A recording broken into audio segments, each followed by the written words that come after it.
There are very few moments capable of bringing global activity to a complete standstill. A World Cup final is one of them, a single match where the stakes represent years of preparation for two nations. The stadium screen shows 80,000 people watching a scoreboard that hasn't changed for nearly 2 hours. Spain and Argentina are locked at 0-0, each refusing to blink in a high-stakes stalemate. For Spain, the pressure was rooted in their own history. Over a decade since their first star, this younger squad had to prove they could move beyond their reputation as the kings of Europe and actually secure the global title. The primary obstacle was Emiliano Martínez. Throughout the match, he acted as a literal and psychological wall for Argentina, celebrating every block and save with a defiance that seemed to suggest Spain would never find a way past him. This wasn't a game decided by a single mistake. It was a test of whether Spain's youthful, creative attacking style could eventually find a fracture in the hardened experience of the defending champions. From the opening whistle, the tactical divide was clear. Spain dictated the tempo, utilizing their possession to camp in the Argentine half and launch a continuous series of offensive waves. Much of that pressure came from Lamine Yamal.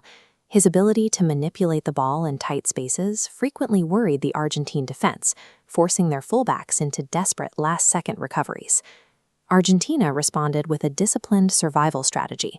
They were comfortable letting Spain have the ball in non-threatening areas, focusing instead on clogging the central passing lanes and absorbing every attack.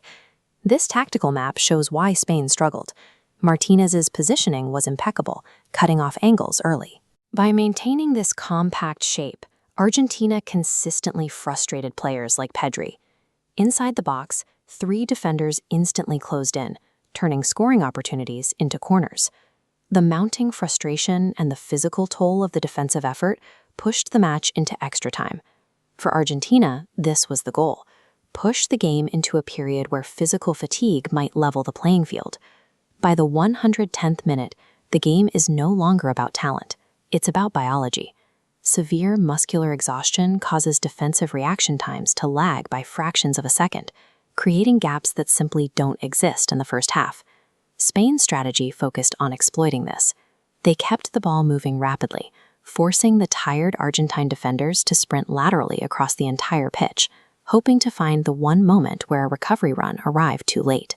The breakthrough began with Merino. Spotting a momentary lapse in the Argentine shape, he gestured his teammates forward, initiating the passing sequence that would finally test the limit of the defense. The ball moved through Porro to Nico Williams, who used a burst of energy to drive deep into the box. His low, hard pass across the face of the goal was the exact delivery Spain had been seeking for 2 hours.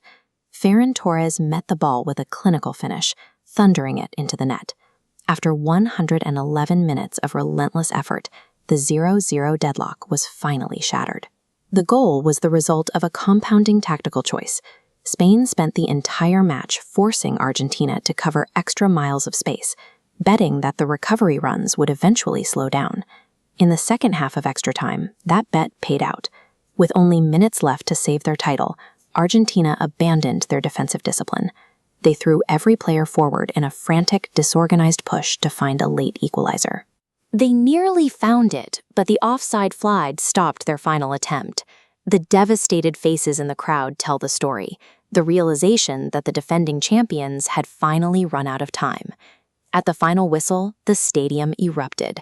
Spain's 1-0 victory was official, and these massive crowds of celebrating fans marked the end of a 16-year wait for a return to the top of the podium. This squad has successfully bridged the gap between the 2010 legacy and the modern game. They didn't just win, they proved that their style of football could withstand the most physical defense in the world. By surviving the 120-minute crucible and dethroning Argentina, Spain seized their second star, evolving from the kings of Europe to the undisputed conquerors of the world.